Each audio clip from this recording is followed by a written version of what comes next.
Mill-ħamis l-anzjani jistgħu jibdew japplikaw għall-passaport tal-kbar ta' Heritage Malta mill-Kunsilli Lokali biex ikollhom aċċess għas-siti kollha ta' Heritage Malta bla ħlas. F'konferenza tal-aħbarijiet li matula ġie iffirmat ftehim bejn l-Assoċjazzjoni tal-Kunsilli Lokali u Heritage Malta ingħad li l-passaporti tas-siti kollha ta' Heritage Malta ħlief li poġġew ta' ħalsa flieni. L-anzjani jistgħu jiġu akkumpanjati wkoll minn żewġ żgħażagħ. Id-direttur eżekuttiv ta' Heritage Malta qal li l-iskema ta' passaporti għall-istudenti kollha kienet suċċess, tant li żjarat fis-siti storiċi żdiedu bi 30,000 persuna mindu tħabbret is-sistema tal-passaporti. Qal ukoll li dan huwa mod ieħor biss ta' kif is-siti storiċi tagħna jistgħu jkunu aktar aċċessibbli.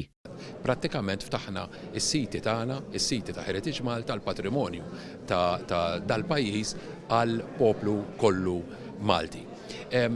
Ifisser ukoll paġna ġdida għal Heritage Malta għax bħalissa għaddejjin ħafna xogħlijiet fuq siti ġodda li ġew akkwistati minn Heritage Malta u ħafna xogħli ieħor li qed isir fuq interpretazzjonijiet u anki fuq ħidma oħra li trid issir minn Heritage Malta biex dejjem il-patrimonju tagħna nuruh fid-dawl li hu.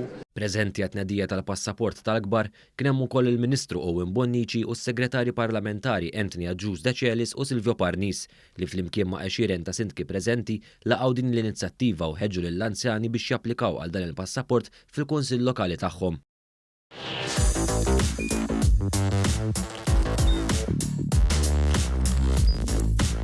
Idħol fuq one.com.mt u hemmhekk tista' tara l-programmi kollha li jxandru fuq One permezz ta' One Play.